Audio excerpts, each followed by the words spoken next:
I wanted to do a quick video off the back of yesterday's video where I spoke about trends that you could do on Redbubble, Etsy, Amazon, any platform really. So in today's video, I want to do a really quick video showing you the exact Facebook ad targeting that you could do for those specific trends if that's something you would ever consider doing. So if you want to put some money behind some of those trends and really just, blow past potential competition, then this is the potential targeting that you can do with Facebook ads and those trends. Let's just get right into it. Here on my computer, you can see I've already opened the Facebook ads manager. I don't need to show you how to do this. I have plenty of videos that show you how to do this, and I've got a full tutorial actually coming out soon. So firstly, we've selected United Kingdom and the United States as our points of targeting.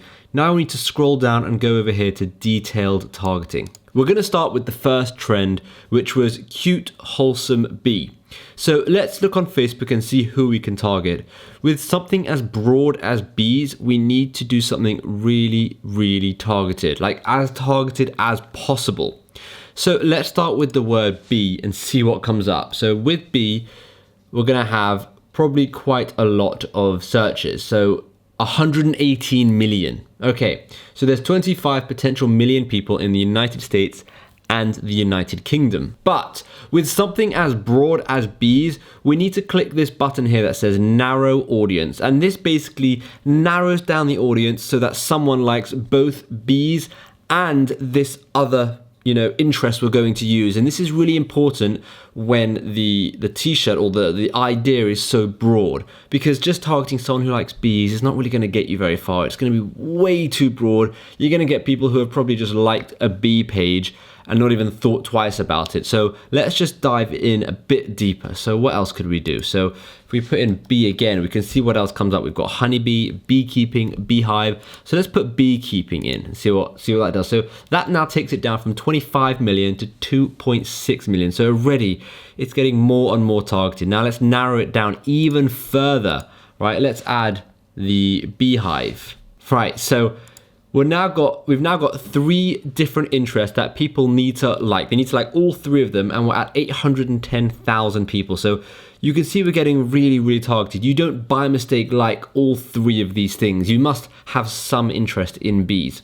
And then let's just do one more and see what that takes it down to. So if we go to honeybee, okay? Honeybee takes it to 590,000 people. That is a good audience size. That's a great audience size. It's under 1 million people, and it's quite targeted. I mean, there's 4 different interests that people have to like in order for them to see your ad. So in my opinion, that is very, very targeted. Okay, so let's move on to the next one, which is don't look for love, look for coffee. So again, I've got Facebook open up here.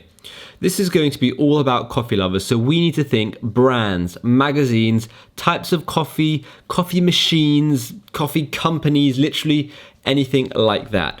So with the term coffee, we're going to start with how many people. Let's have a look. So we've just put coffee in. We've got 630 million people, but just in the UK and the US, we've got an audience size of 100 million people. So I think that's just a tiny bit too broad. We need to narrow it down just a bit. So let's narrow it down to a brand of a coffee machine. So let's just put in DeLonghi. Again, with a bit more research, you could probably find the most popular brands, the most popular coffee brands and makes and types and all these kind of things. Like I know espresso is probably one of the most popular types of coffee, so we're going to use that as well. So now we've got 1.1 million people with coffee and DeLonghi. So let's narrow it down even further. We could put something like Costa Coffee or Starbucks.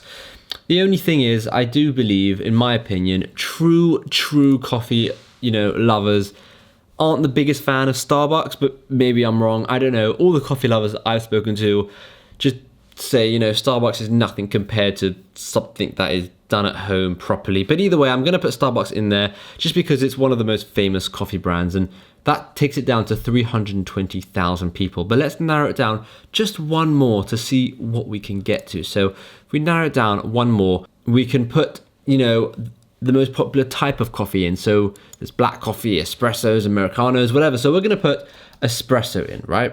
Now you can probably tell I know nothing about coffee, and that's because I don't drink coffee.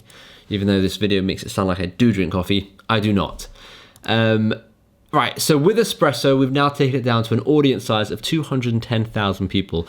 That means that this 210,000 people, they have to like coffee, DeLonghi, Starbucks, and espresso in order for them to see your ad. That is pretty targeted. Now, for the next one, we're going to be talking about Mother's Day and Father's Day. Now, this is a bit of an interesting one because, well, when it comes to Facebook targeting, this completely depends on the interest. So what we'll have to do is first we have to choose a gender, either male or female, depending on, if it's Father's Day or Mother's Day.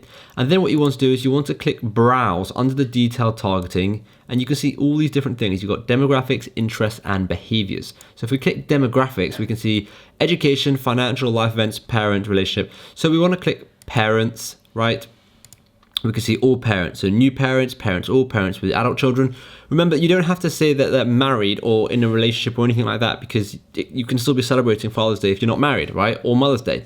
So you want to click parents all, and that takes it down to 47 million. Now that we have parents all, we need to narrow down the audience. Make sure it's narrowing, okay? Because obviously you don't want to just add to this, because you need them to be parents and to be interested in the niche, whatever you're going for. So if it's parents all and you're going to be doing something like coffee, like we just did, you can put coffee in, right? And you can see when we put coffee in, it will really narrow down the audience. So putting coffee and parents takes it from 47 million all the way down to 23 million. So it really, really narrows it down. And then you can narrow it even further, just like we've been doing in the past.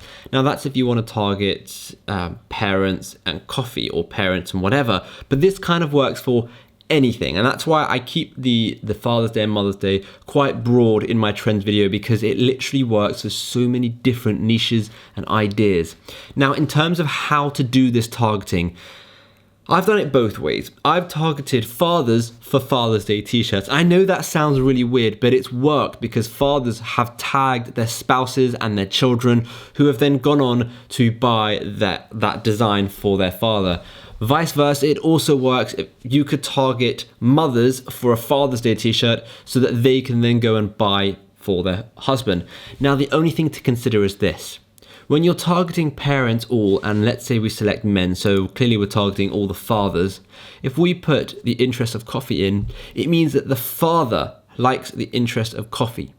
But if we're targeting men to buy for their wives may not like coffee. Just because the man likes coffee, it doesn't mean the woman likes coffee, which is why I like the idea of targeting women for Mother's Day and men for Father's Day, and just allowing sales to come through tags and sharing and commenting and all these different things. But either way, you can try both. They both work.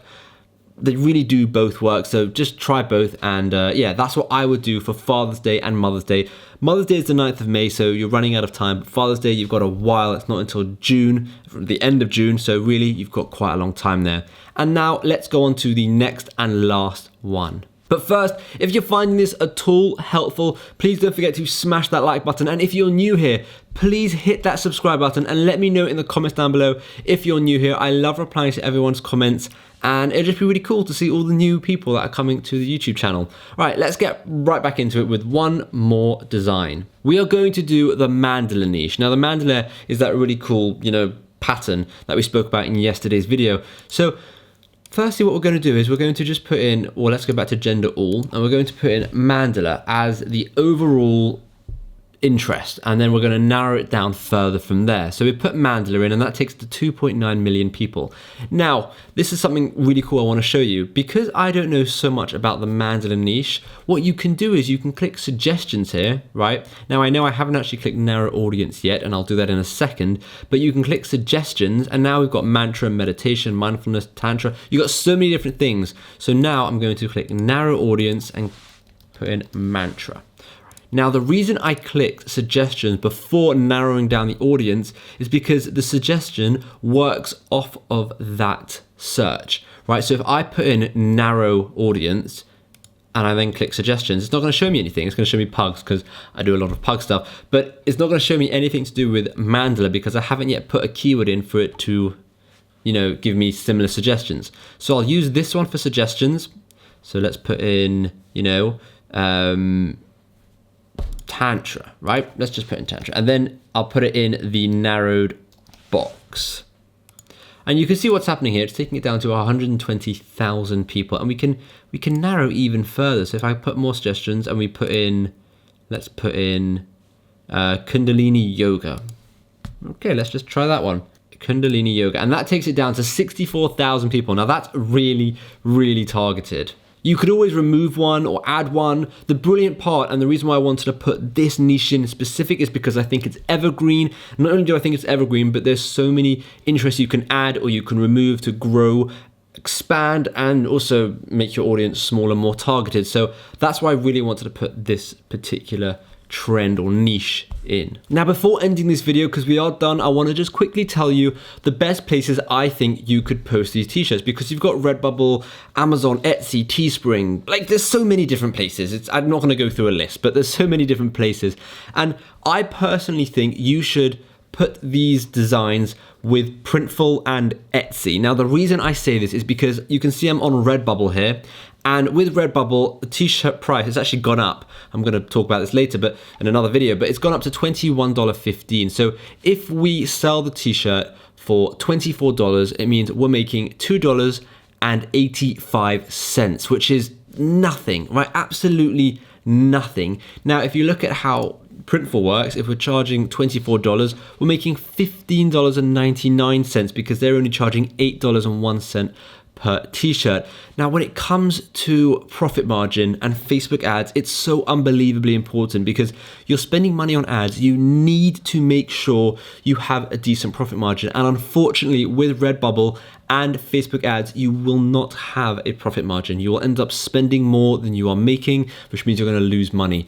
But with Printful and Etsy, you could potentially make more money, especially as the more sales you get on Etsy, the higher you'll go in the ranks, which means you'll also be getting organic sales, which could help you with profit margin in the long run. That's why I think the best profit margins are going to be with Printful, with an Etsy integration, or you could even do a Zyro integration or a Shopify integration, whatever the integration is. I think that would be a really good choice to ensure you have a high profit margin. Well, that's it for this video. Let me know in the comments your thoughts. Did you like this video? Did you like this idea? I can do more of them if that's something you want to do. And again, if you are new here, let me know in the comments. Just say hi, and hopefully I'll see you in tomorrow's video.